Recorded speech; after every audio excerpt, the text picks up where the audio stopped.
نحمده ونستعينه ونستغفره ونؤمن به ونتوكل عليه ونعوذ بالله من شرور أنفسنا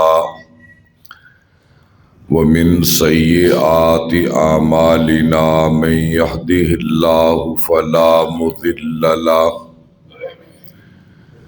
ومن يضلله فلا هادي له وأشهد أن لا إله إلا الله وأشهد أن محمدا عبده ورسوله اللهم صل على محمد وعلى آل محمد كما صليت على إبراهيم وعلى آل إبراهيم إنك حميد مجيد اللهم بارك على محمد وعلى آل محمد كما باركت على إبراهيم وعلى آل إبراهيم إنك حميد مجيد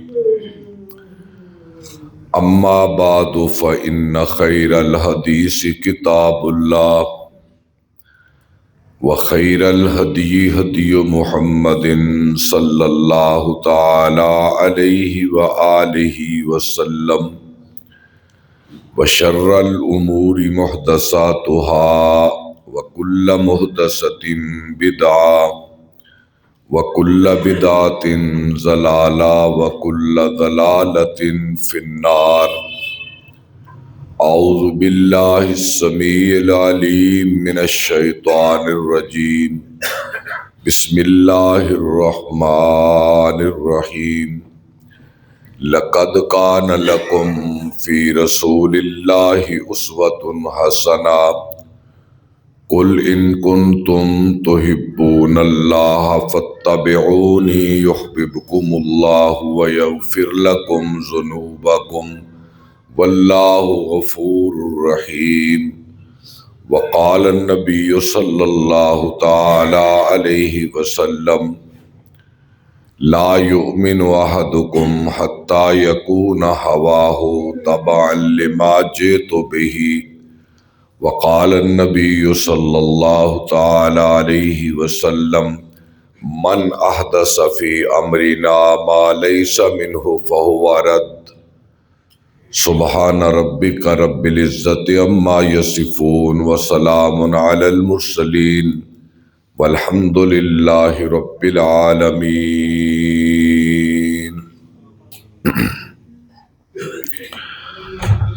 ہر قسم کی تعریف و توصیف اللہ رب العالمین کی بلند و بالا ذات کے لیے ہے۔ درود و سلام اولین و آخرین کے امام جناب محمد الرسول اللہ صلی اللہ تعالی علیہ وآلہ وسلم کی مبارک ذات پر۔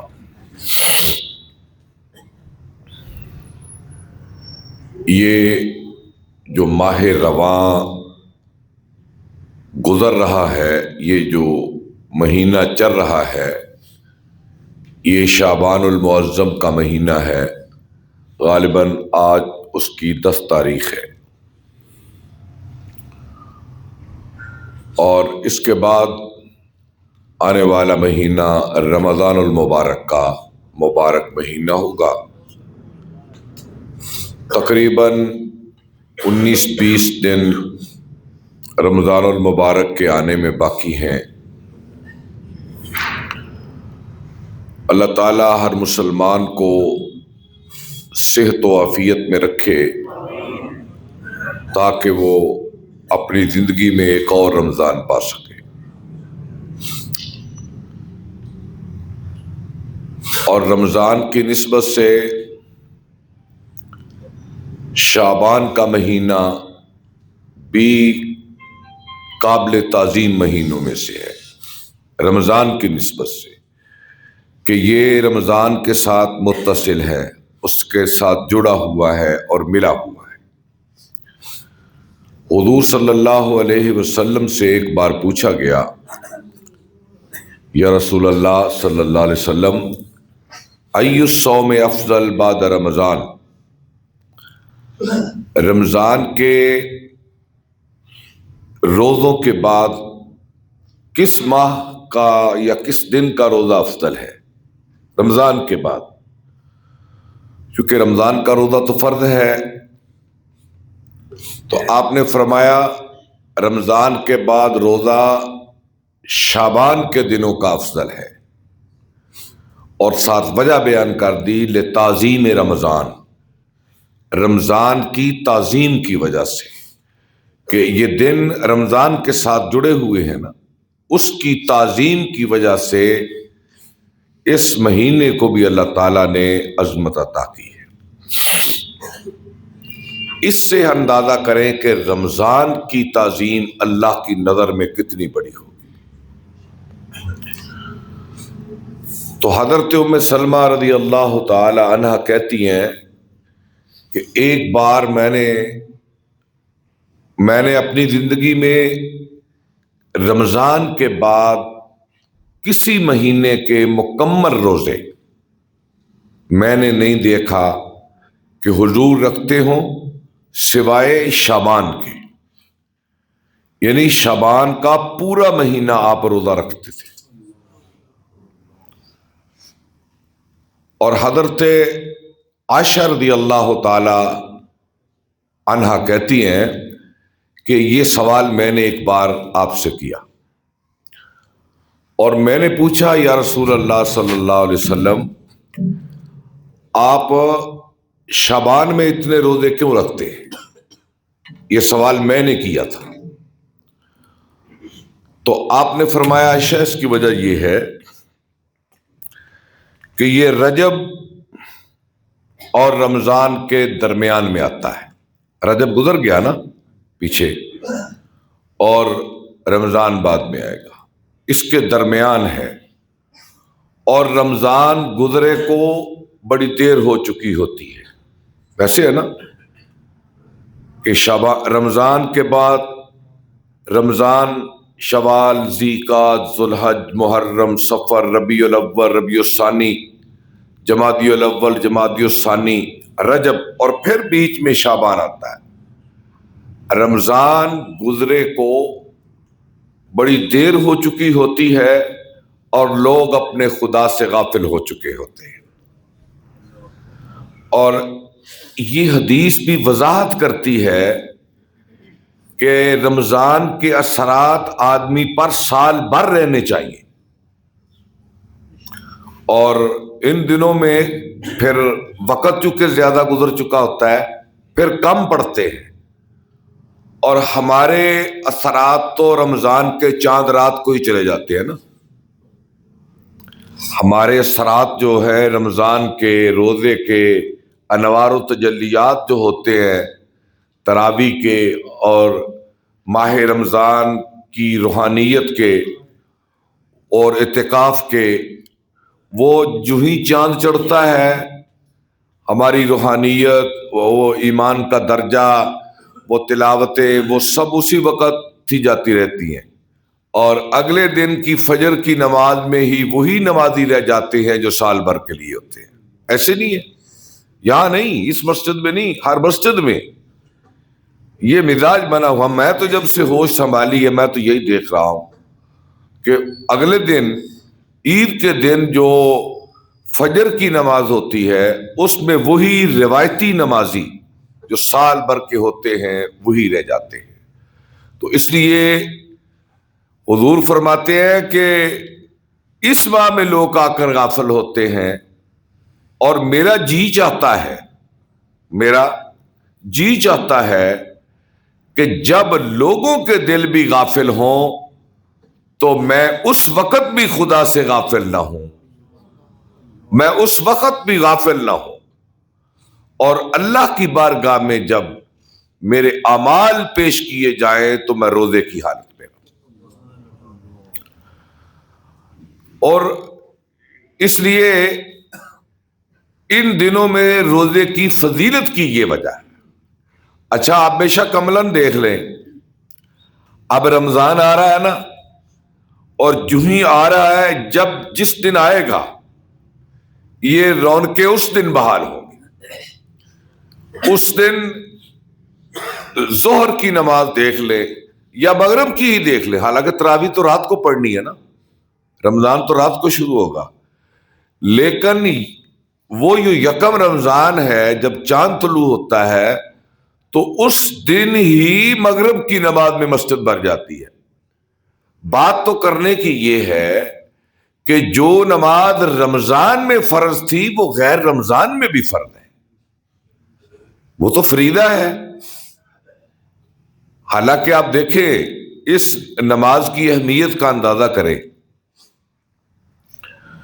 کہ روزہ صحت مند کے لیے ہے، جو صحت مند ہے نا وہ رکھے، مسافر ہے تو نہ رکھے، بعد میں رکھ لے، اس کا تعلق صحت کے ساتھ ہے۔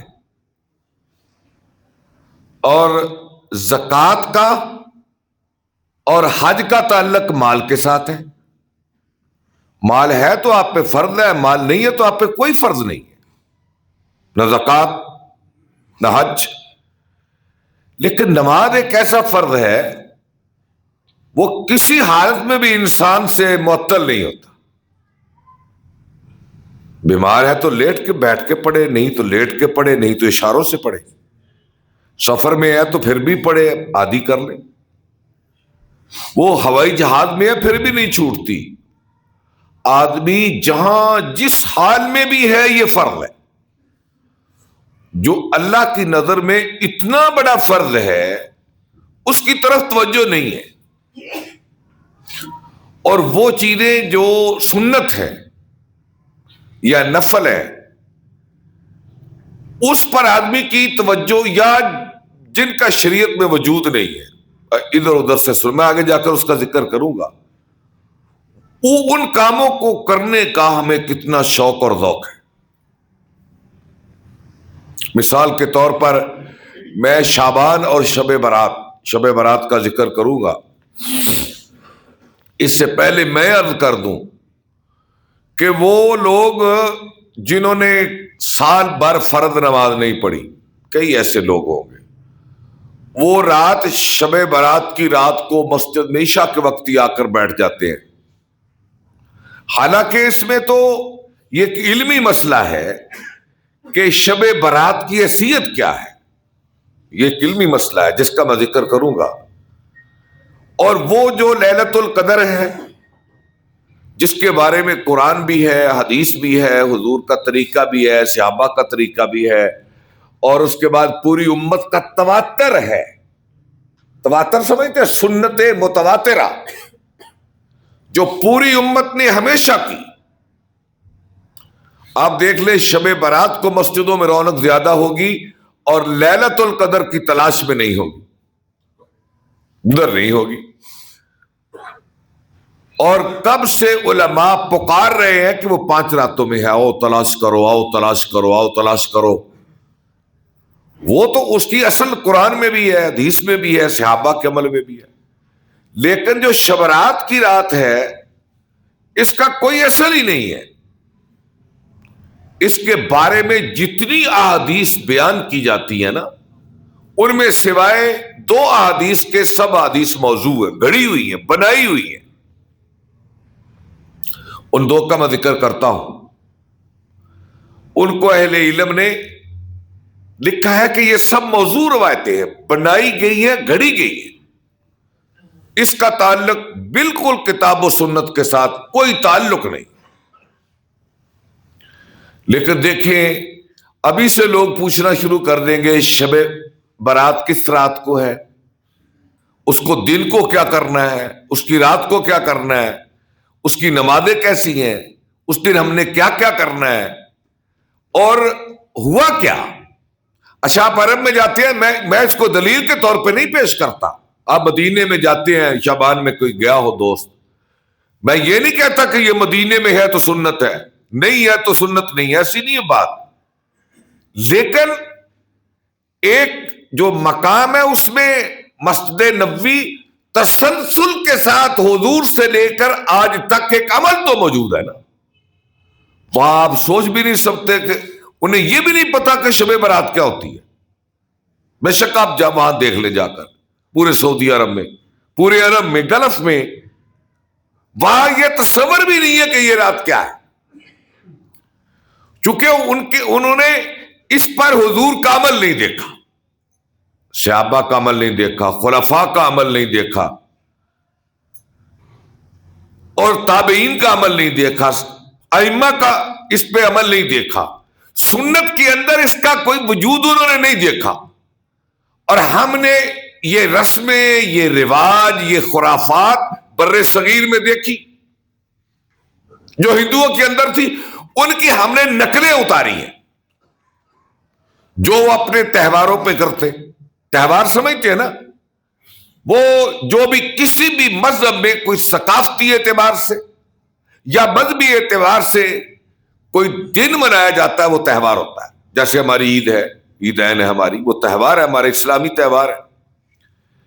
اس طرح ہندوؤں کے بھی تہوار تھے، انہوں نے جو اپنے تہواروں پہ کرتے تھے ان کی ہم نے نقلیں اتاری اور ان چیزوں کو کھینچ کر ہم اپنے تہواروں میں لے آئے. بس اتنا فرق ہے. پہلے تو یہ تہوار نہیں ہے، یہ رات، اس کا نام ہی دیکھ لیں، بر صغیر کا نام ہے. ہماری زبان یہاں کی فارسی رہی ہے کرسا تک، مغلوں کے زمانے میں دیر تک، اور شب فارسی کا لفظ، عربی کا ہے ہی نہیں. عربی میں لیل کہتے ہیں، اور احادیث میں اس رات کا نام ہے لیلۃ نصف شعبان، شعبان کے نصف کی رات. نصف کہتے ہیں نا آدھے کو، بیچ والے کو، یعنی شعبان کی بیچ والی رات. حدیث میں تو اس کا یہ ذکر ہے، یہ لفظ ہے. اور شب برات قسمت کی رات. حالانکہ قرآن مجید نے جو قسمت کے حوالے سے تبدیلی کا ذکر وہ لیلۃ القدر کے بارے میں کیا. لیلۃ القدر خیر من الف شہر تنزل الملائکۃ والروح فیہا باذن ربہم من کل امر. اللہ اس رات کچھ فیصلے کرتا ہے. لیلۃ القدر کی رات کچھ فیصلے ہوتے ہیں اور فرشتے ان فیصلوں کو لے کر دنیا میں آتے ہیں. شب برات وہ رات ہے، اور اس کے ساتھ چونکہ میں نے جیسے عرض کیا کہ اسلامی لٹریچر میں فارسی تو ہے ہی نہیں، یہ تو بات کی زبان ہے، ایرانیوں کی زبان ہے، پھر بر صغیر میں آئی، تو یہاں آ کر ہم نے اس کا خود ہی نام قسمت کی رات رکھ دیا. قرآن و حدیث میں تو ایسا لفظ ہی نہیں ہے. اور جب ہم نے بر صغیر میں نام رکھا، اس کو ایک تہوار بنایا، تو ہم نے تہوار کو پھر اس طرح منایا جس طرح ہندو اپنے تہوار مناتے ہیں. اچھا آپ اندازہ کریں کہ یہ جو آتش بازی ہوتی ہے، میں مثال دیتا ہوں، یہ جو آتش بازی بچپن سے ہم دیکھ رہے، یہ چراغ جلائے جاتے ہیں، آتش بازی ہوتی ہے، اور مکانوں کو لیپا اور پوچھا جاتا ہے، بنایا جاتا ہے، اور قبروں پہ جا کر سنگریزے اکٹھے کر کے رکھے جاتے ہیں. اچھا کیا اسلامی تہذیب اور ثقافت ایسی ہے؟ آپ ہی دیکھ لیں، ہے ایسی؟ اور یا حضور نے یا صحابہ نے، یہ آئی کہاں سے ہے؟ یہ مزاج ہندوازم کا مزاج ہے، یہ تو ہندوازم کا مزاج ہے نا. حضور صلی اللہ علیہ وسلم تو یہ بھی پسند نہیں کرتے تھے کہ کوئی اونچی آواز سے گلی میں بات کرے جس سے کسی کا سکون برباد ہو. یہ تو آپ ذرا خود شعوری طور پہ ہم نے سوچے نا کہ اس کا مذہب کے ساتھ کوئی تعلق ہو ہی نہیں سکتا. تو اس لیے یہ خرافات، یہ بدعات، یہ رسومات صرف بر صغیر میں ہم نے پائی اور ہم اس سے متاثر ہو گئے اور آنکھیں بند کر کے ہم کرنے لگے. آج سمجھدار والدین اپنی اولاد کو آتش بازی کا سامان دیتے، لو بھی چلاؤ. مسلمان نہیں ہیں ہم مسلمان نہیں ہیں.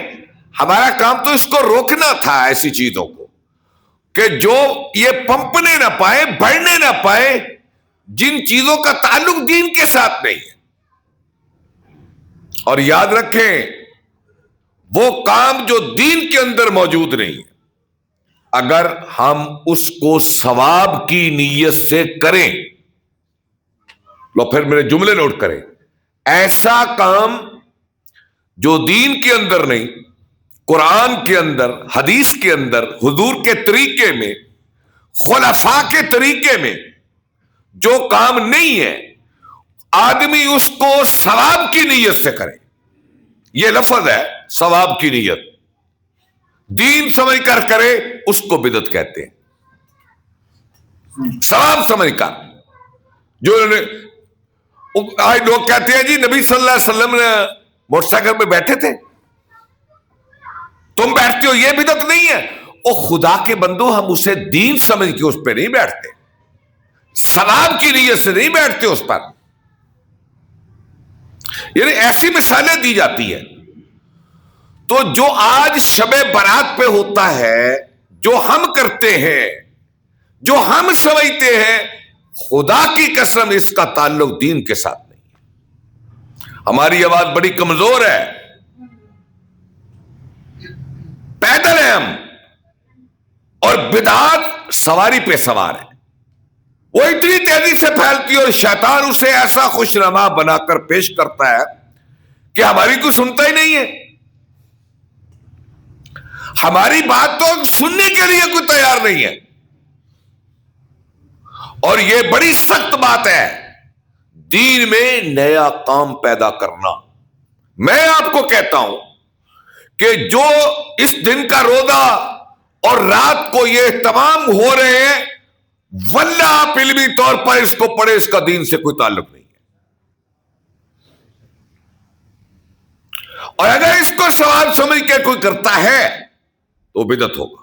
اور بدعت کیا ہے؟ اوئے ہوئے، شرک کے بعد بدعت بڑا جرم ہے۔ آپ نے فرمایا جو میں نے نہیں کہا، جو میں نے نہیں کہا، اور کسی نے کہہ دیا کہ یہ حضور نے کہا۔ پھر سن لیں، من یقل ما لم اقل فلیتبوأ مقعدہ من النار۔ جس نے وہ بات کہی جو میں نے نہیں کہی، وہ اپنا ٹھکانہ دوزخ میں بنا لے، وہ اپنا ٹھکانہ دوزخ میں بنا لے۔ اچھا جی، یہ جو اس رات کے متعلق اور اگلے دن کے متعلق قبروں پہ جانا ہے نا دعا کے لیے، اس دن کو خاص کر کے اس کے متعلق جو حدیث ہے وہ بھی سن لیں۔ وہ حدیث صحیح ہے لیکن اس میں اس رات کا تذکرہ نہیں ہے۔ یہ صحیح مسلم کی روایت ہے کہ حضرت عائشہ کہتی ہے رضی اللہ تعالیٰ عنہ کہ میں لیٹی ہوئی تھی اور حضور آئے چپکے سے، دبے پاؤں سے، اور آ کر آپ نے اپنے جوتے اتارے۔ یہ صحیح مسلم میں روایت ہے، جوتے اتارے آپ نے، اور آپ کے اوپر ایک چادر تھی، آپ کے اوپر ایک چادر تھی، لباس کے اوپر ایک چادر تھی۔ آپ نے چادر اتاری اور آپ نے اپنی چادر کا ایک حصہ بستر پہ بچھا لیا۔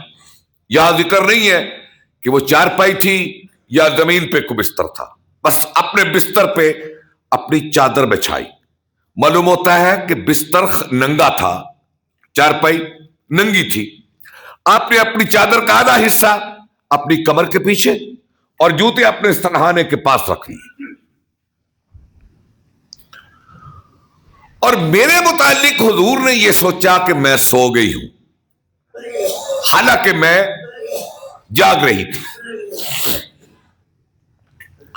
تھوڑی دیر آپ لیٹے، اچانک آپ اٹھے، آپ نے اپنی چادر کو اکٹھا کیا آہستگی کے ساتھ، اوپر لیا اور جوتے بھی آپ نے آہستہ آہستہ پائے کہ جس کی آواز نہ آئے.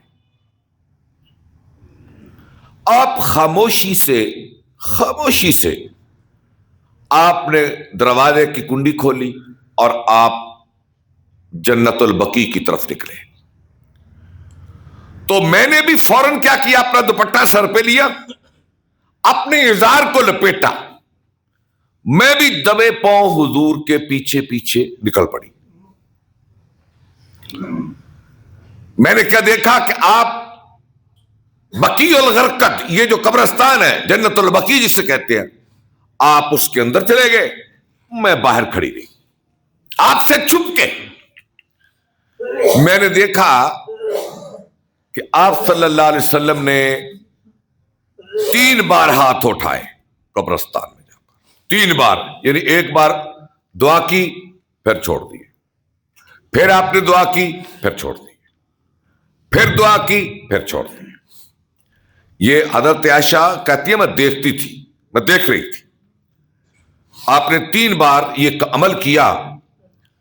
تو حضور جب پلٹے واپس آئے تو میں آگے آپ دیکھتے ہیں نا حجرہ عائشہ، یہ جو روضہ رسول ہے یہ حجرہ عائشہ ہے، اور اس سے جنت البقیع کوئی دور نہیں ہے، چند قدم ہے نا.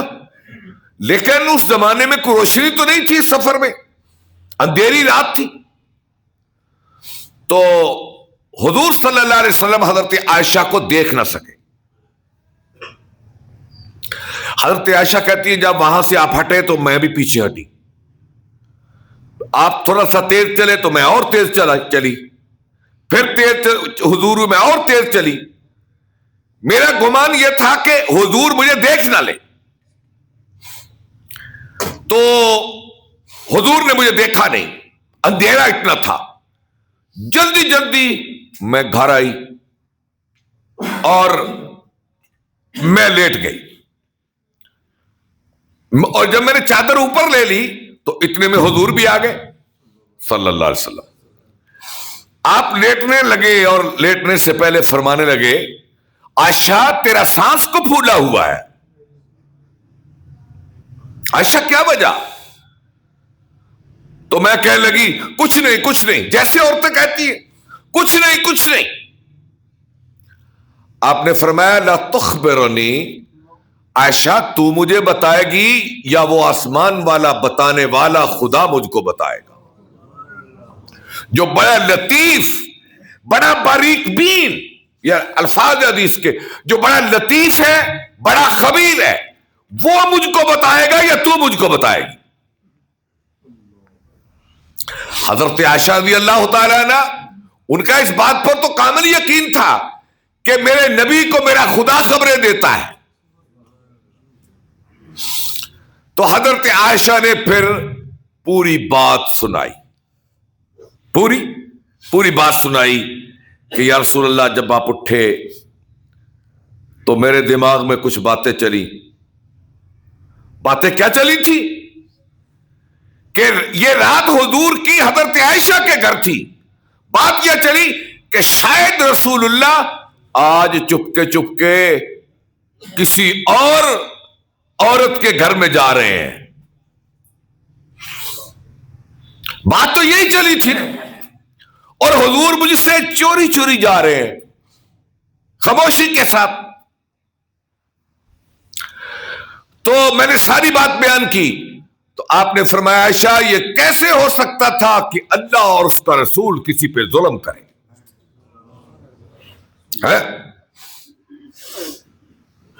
یہ کیسے ہو سکتا تھا اللہ اور اس کا رسول کسی پہ ظلم کرے؟ یعنی میں کیسے تم پہ ظلم کر سکتا تھا؟ جب تیری باری تھی تو عدل مصطفی کا یہی تقاضا تھا کہ تیرے پاس رہتے. اب اس جملے کے بعد حضرت عائشہ کے پاس کوئی لفظ نہیں تھا، کیا جواب دیتی؟ تو اب حضور نے فرمایا عائشہ سنو بات یہ ہے کہ تو سو رہی تھی، جاءنی جبریل نے باہر کھڑے ہو کر آہستہ سے مجھے آواز دی. چونکہ جب حضور اور حضرت عائشہ اس موقع تنہائی پر تھے تو جبریل کی جرت نہیں تھی کہ وہ حجرہ عائشہ میں داخل ہو سکتا. یہ کاشانہ نبوی کا احترام تھا، یہ کاشانہ نبوت کا احترام تھا کہ جبریل کی بھی جرت نہیں تھی کہ جب حضور خلوت میں ہو تو آ کر مداخلت کر سکے. اس نے باہر سے عائشہ آواز دی آہستہ سے، اور اس نے آواز کیا دی؟ اس نے مجھ سے کہا کہ اے محمد صلی اللہ علیہ وسلم، میرے اللہ نے مجھ کو بھیجا ہے، ابھی اٹھو ابھی، اور جنت البقیع میں جا کر اہل بقیع کے لیے مغفرت کی دعا کرو، اہل بقیع کے لیے بخشش کی دعا طلب کرو. تو میں نے بڑی آہستگی کے ساتھ اس کا جواب دیا. تو میں جب اٹھنے لگا تو میرا جی چاہا کہ میں دبے پاؤں اٹھوں. لو ذرا یہاں ایک سبق بتا کے جا رہا ہوں.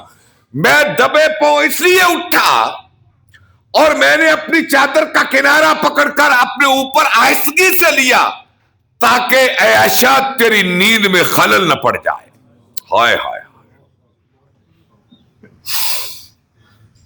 اے عائشہ تیری نیند میں خلل نہ پڑ جائے. اور جب میں جانے لگا تو میرے دل میں دو خیال تھے. اگر تجھے جگا کے جاؤں تیری نیند میں خلل نہ آئے، اور اگر اس وقت جاؤں تو تنہا عائشہ وحشت زدہ نہ ہو جائے، اکیلی گھر میں ڈر نہ جائے. یہاں ایک لائن دے رہا ہوں، ایک سبق دے رہا ہوں کہ اپنی بیویوں کو، عورتوں کو ماتحت اور غلام اور نکرانی نہیں سمجھنا چاہیے. یہاں سبق لے لینا، یہاں سبق لینا چاہیے. اگر وہ سو رہی ہے تو وہ بھی انسان ہے، اس کی بھی نیند کا خیال کرو، اس کے سکون کا لحاظ کرو. اور یہاں میں کئی بار یہ واقعہ بیان کر چکا ہوں، میرا جی چاہتا پھر دوہرا دوں. کیونکہ ہر معاشرے میں ایک راجا ہوتا ہے، ایک رانی ہوتی ہے، ایک آقا ہوتا ہے، ایک نوکر ہوتا ہے، ایک اوپر ہوتا ہے، ایک نیچے ہوتا ہے. اللہ نے نظام قدرت کو چلانے کے لیے کسی کو زبردست بنایا، کسی کو زیر دست بنایا. اگر سبھی راجے ہوتے تو پانی کون بھرتا؟ کیوں جی؟ اگر سب راجے بن جاتے تو یہ پانی کون بھر کے لاتا؟ کوئی تو ساقی بننا تھا نا، پانی لانے والا.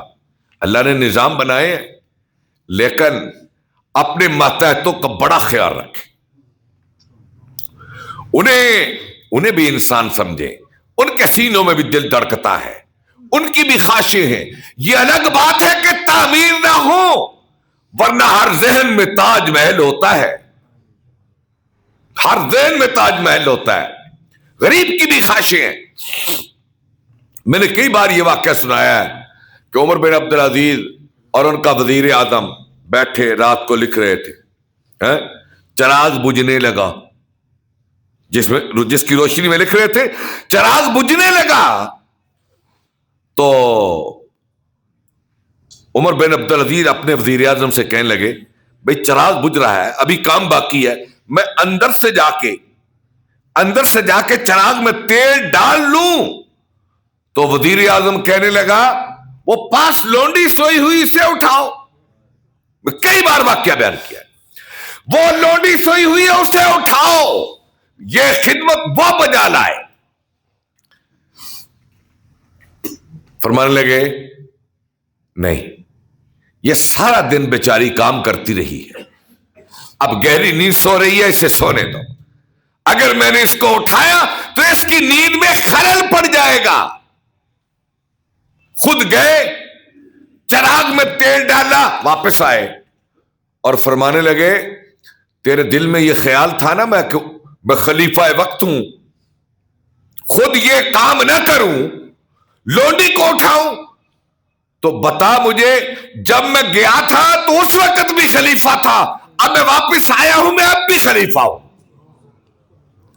میری خلافت میں کوئی فرق نہیں پڑا، اس بیچاری کی نیند خراب نہ ہو جائے۔ آپ نے فرمایا عائشہ میں تو اس لیے تجھے نہیں ہلایا یا جگایا کہ تیری نیند خراب نہ ہو، اور سن جبریل آیا تھا، اس نے مجھے سے یہ بات کہی، بے بکی کے لوگوں کے لیے بخشش کی دعا مانگ کے آیا۔ اس سے یہ نکلا کہ قبرستان میں مردوں کے لیے دعا کرنے جانا یہ رسول کی سنت ہے۔ اچھا آگے ایک بات آ گئی، لیکن وہ میں کہہ دوں تو ٹھیک ہے، وہ کہہ دوں تو ٹھیک ہے، کیونکہ اس وقت امت کا مزاج ہے، پیغمبر بھی جائے قبرستان میں تو اہل قبرستان کون تھے؟ صحابہ، جن سے خدا نے جنت کے وعدے کیے تھے، جن سے خدا نے جنت میں وعدے کیے تھے، یعنی اس امت کے سب سے بڑے ولی، وہ بھی بخشش کی دعا کے محتاج ہیں۔ کیوں جی؟ وہ بھی بخشش کی دعا کے محتاج ہیں۔ تو اگر تم کبھی بھی وہ جنت البقیع کی قبریں ہوں یا دنیا کی کوئی بھی قبر، وہاں جاؤ تو ان کے لیے بخشش مانگنے، ان سے کچھ مانگنے کی نیت سے مت جاؤ، ان سے کچھ مانگنے کی نیت سے نہ جاؤ، بلکہ ان کے لیے دعائے مغفرت کی نیت سے جاؤ۔ یہ سنت رسول ہے۔ اس ساری حدیث میں شعبان کا کوئی ذکر نہیں ہے کہیں، اور اس واقعہ کو کھینچ کر جوڑ دیا جاتا ہے اس رات کے ساتھ، جس کی وجہ سے لوگ جاتے ہیں۔ اور دوسری صحیح حدیث یہ ہے، آپ نے فرمایا، اور یہ اس کو امام بہقی نے ذکر کیا ہے، کہ لیلۃ النصف شعبان میں، اس رات میں جو آنے والی ہے، اللہ تعالی خصوصی نگاہ کرتا ہے انسانیت کی طرف۔ جس کی طرف؟ انسانیت کی طرف۔ اور پھر اہل ایمان کو اللہ معاف کرتا ہے اور کافروں کو مہلت دیتا ہے۔ اہل ایمان کو معاف کرتا ہے اور کافروں کو مہلت دیتا ہے، اور کینہ پروروں کے معاملات کو معطل کر دیتا ہے۔ اس کا مطلب کیا ہے؟ کہ کینہ پرور کو اللہ معاف نہیں کرتا، مومن کو کرتا ہے، کینہ پرور کو نہیں۔ اس کے معاملے کو مؤخر کر دیتا ہے، اس کی فائل اٹھا کے ادھر رکھ دو، جب تک اپنے دل سے مسلمان کا کینہ نہ نکالے گا اس کی فائل ہم قابل نظر ہی نہیں سمجھتے۔ اور دوسرا مشرک، کہ مشرک اور کینہ پرور، ان دونوں کی اس رات معافی نہیں ہے۔ اچھا یہ حدیث صحیح ہے، اب اس سے پتہ چلتا ہے کہ اس رات میں کچھ ہے نا۔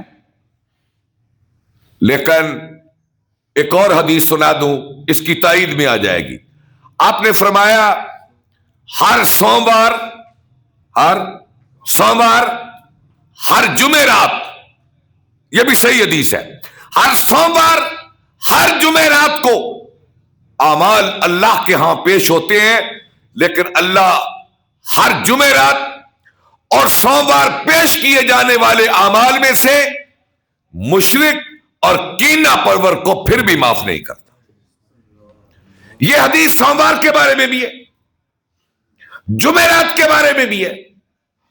تو ہو سکتا ہے دنوں میں، راتوں میں، ان راتوں میں سے اس رات میں اللہ کے ہاں کوئی افضلیت ہو، اس سے انکار نہیں کیا جا سکتا۔ دنوں میں جیسے سوموار جمعرات کا ذکر ہے، اس رات بھی اعمال پیش ہوتے ہو جیسے جمعرات کو اور سوموار کو ہوتے ہیں۔ تو اس لیے اگر کوئی کرنا چاہتا ہے تو حضور نے اس رات کوئی اسپیشل عبادت نہیں کی۔ آپ تو ہر رات 11 رکعت پڑھتے تھے، تہجد کی اس رات بھی وہی پڑھی ہے. چلو اگر کرنا ہے تو اس رات تہجد پڑھ لو، لیکن یہ کوئی کام نہیں کرے گا. اگر اس حدیث کی نسبت سے کچھ ہے، جیسے سوموار اور جمعرات کے متعلق یہ حدیث ہے، تو اس حدیث کی روشنی میں کہہ سکتی ہے اس رات میں کچھ ہے تو یہ کر لو. باقی جو ہم کرتے ہیں یہ کہیں اس کی دلیل نہیں ہے، اس کے سوا جو ہمارے عقائد ہیں کہ مردے آتے ہیں اس رات کو. بھائی بالکل نہیں آتے. مردے تو رمضان کو بھی نہیں آتے، مردے تو عید پہ بھی نہیں آتے، مردے بیچارے آتے ہی نہیں ہیں. وہ چلے گئے جانے کے لیے، وہ گئے نہیں تھے آنے کے لیے. وہ نہیں آ سکتے، ان کے لیے مغفرت کی دعائیں کرو، ان کے لیے بخشش کی دعائیں کرو. اچھا اس سے زیادہ اہم چیز کیا ہے کہ مشرک کی معافی نہیں اور کینہ پرور کی نہیں. تو یہ تو اہم چیز یہ ہے ہم دیکھیں کہیں ہمارے دلوں میں مسلمانوں کے لیے کینے تو نہیں ہے. اہم بات تو یہ ہے. اور دیکھیں کہیں ہمارے عقائد میں بگاڑ تو نہیں ہے، ہمارے عمل میں شرک تو نہیں ہے، ہماری فکر اور سوچ میں شرک تو نہیں ہے، ہمارے سینوں میں مسلمانوں کے لیے کینہ بغض حسد تو نہیں ہے. اللہ اس رات کو اس کو بھی نہیں معاف کرتا. اگر میرا دل مسلمانوں کی بغض عداوت سے بھرا ہوا ہے، شب برات کیا مجھے تو لیلۃ القدر بھی کچھ نہیں دے سکتی. اور لیلۃ القدر کے بارے میں بھی ذکر ہے کہ اس رات میں بھی اللہ والدین کا نافرمان، کینہ پرور، اس رات تو اللہ ان کو بھی معافی نہیں دیتا. لیلۃ القدر کی رات میں شب برات کی رات کا مقابلہ کیا ہے؟ اصلاح کرنی ہے تو اپنے دل کی کریں. جو نور ایمان کی جگہ ہے، جو خدا کی انوار و تجلیات کا مرکز ہے، اس کو پاک کرنا ہے نا. خدا کی قسم آپ یہاں سے نفرت نکال دیں، 1000 راتوں کی عبادت سے یہ عمل افضل ہے.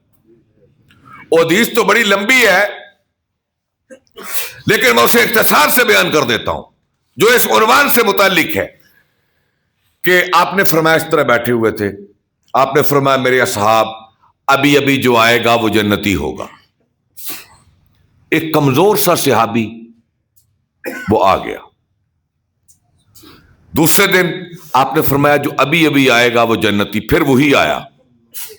تیسرے دن آپ نے فرمایا جو ابھی ابھی آئے گا جنتی، پھر وہی. حضرت عبداللہ کہتے ہیں مجھے بڑا تجسس ہوا کہ میں دیکھو تو صحیح یہ عام سا صحابی ہے، اس کی کون سی خوبی ہے کہ جو حضور نے 3 دن تک اس کو جنت کی بشارت دی ہے. کہتے میں بہانے اس کے گھر چلا گیا. میں نے کہا چچا میں آپ کے پاس رہنا چاہتا ہوں. انہوں نے کہا کوئی بات نہیں. اس وقت گھر اس طرح تو نہیں تھے نا، حویلیاں تھیں، ان میں کمرے تھے، ادھر گھر تھا، ادھر ایک مکان تھا. میں رہ پڑا. میں نے رات کو دیکھا تو کوئی غیر معمولی عمل نہیں تھا اس کا جو مجھ سے بڑھ کر ہو. میں نے نہیں دیکھا. فرض نمازوں کا وقت آتا تو نماز پڑھ لیتے. 1 دن 2 دن 3 دن میں رہا.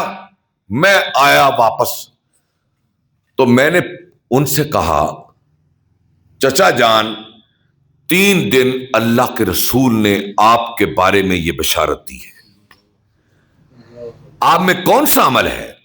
میں نے تو کوئی اتنا بڑا عمل نہیں دیکھا. کہنے لگے مجھ میں کوئی عمل نہیں ہے، مجھ میں کوئی خوبی نہیں ہے الا کہ میرے دل میں دنیا کے کسی مسلمان کے لیے نفرت نہیں ہے. اس بنیاد پر اس سے جنت کی بشارت. آج ہمارے سینے تو ابھر رہے ہیں دشمنیوں سے، دل پک رہے ہیں بغض سے، حسد سے، اناد سے. برداشت نہیں ہے. اس کے پاس یہ کیوں آ گیا، اس کے پاس یہ کیوں آ گیا، اسے کیوں مل گیا، اسے کیوں مل گیا.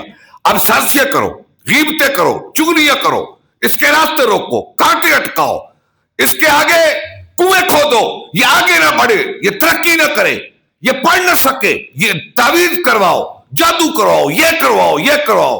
اور خدا کے بندو، جس پہ اپنا خدا فضل کرنا چاہتے، تم کون ہو اس کی راہ روک سکو؟ اس لیے دعا کریں اللہ تعالی ہمارے سینوں کو صاف کر کے ہمارے سینوں کے بوجھ ہلکے کرے. وآخر دعوانا